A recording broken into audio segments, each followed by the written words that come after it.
Okay, welcome back to the channel. So we're going to look at the MPC as sort of a practicing partner. Okay, so if you don't have someone else to help you practice with, this is a great tool. And we're going to sort of leverage the quantize feature to see how far off you actually are.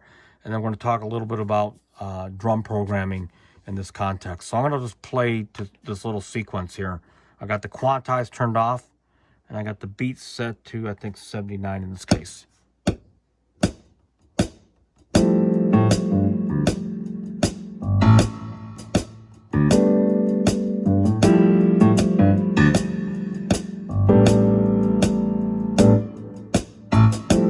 Okay.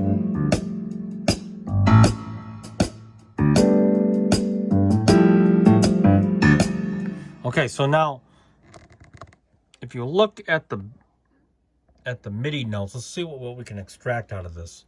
So first of all, the first measure, I'm playing 16th notes, I missed, in the second measure, I missed, believe it or not, 2 notes. And then the fourth quarter note in the first measure, I missed 1 note, blah, blah, blah. Okay, so that already I can tell you I need practice, right? It's a technique issue with me because striking the pads with a certain amount of authority and not hard enough, and this example is like me not being able to really control the instrument like I should be able to do. Okay, the second thing is you might see some notes were actually held a little longer. And if you look at this, I don't know if it's related, me missing a note because I held my note on the pad because of the length of the MIDI note, right? So if I go into here,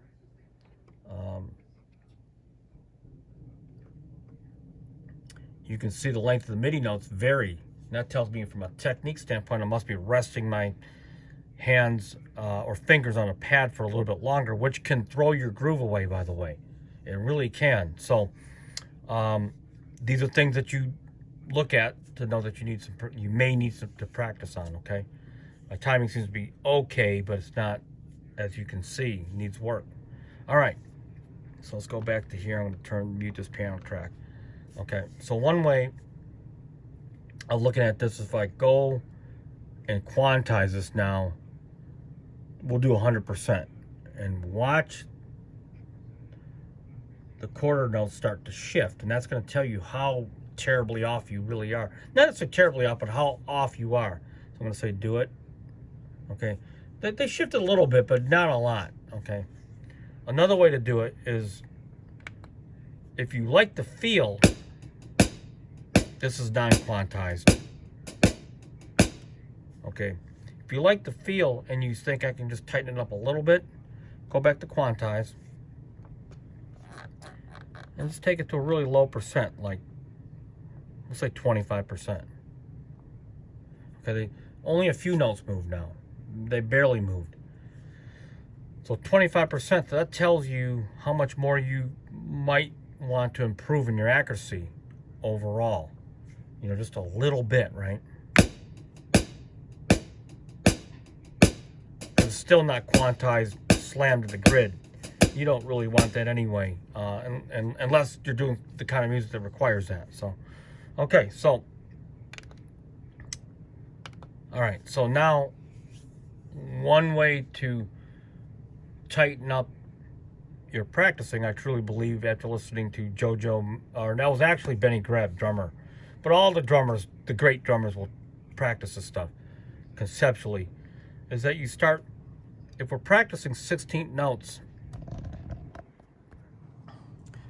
1, 2, 3, 4, 1 E and 2 E and right, then you're going to want to have sort of a relationship where each note of those 4 notes fall into time in a quarter note. So you just pick one note to practice, one subdivision to practice on and focus on it. So I'm going to pick the 4th 16th note, which is an upbeat from or an anticipation to the next quarter note. So it'd be 1 E and da, 2 E and da, right?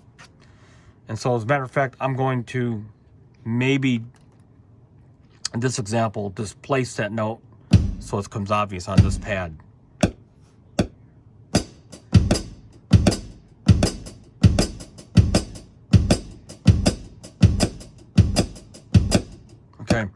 So what you really actually have, you want to get to the point where you can not just feel that, but it feels comfortable. As comfortable as this. Right?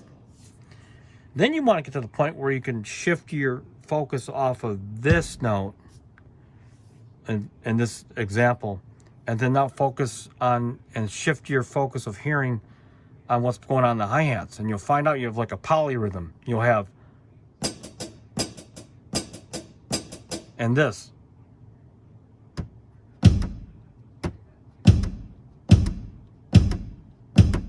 That, the anticipated note.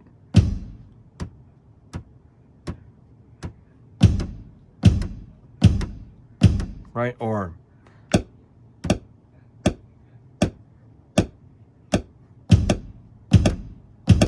that's really hard to do, actually, and not for percussionists, but for people like me. So, and then you want to start looking where your faults are and the evenness of this part, and you want to get them real clean. So it'd be like,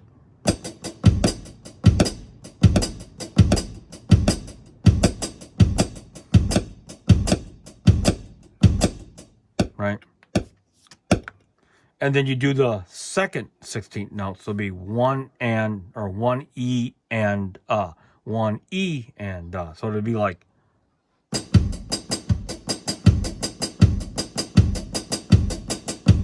or you can displace it,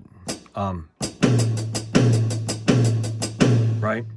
So you want to have that relationship with all 4 notes and you feel comfortable for where they're supposed to fall, so that you can internalize each note that's in this particular exercise, right?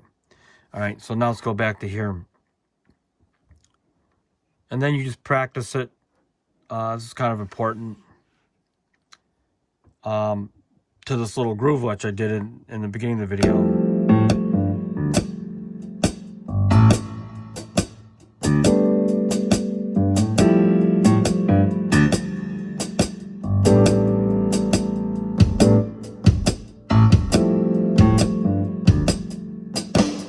Right. As you might already start to hear, a practicing exercise kind of starts to sound more musical.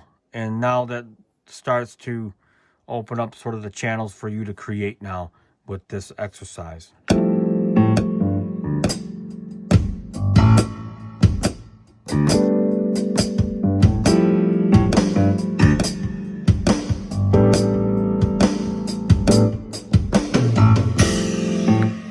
And before long, you've converted what's an exercise into something more than that, and it starts to become hopefully more musical for you. So, and you can take this whole concept of just sort of open-mindedness and turn it into a piano exercise.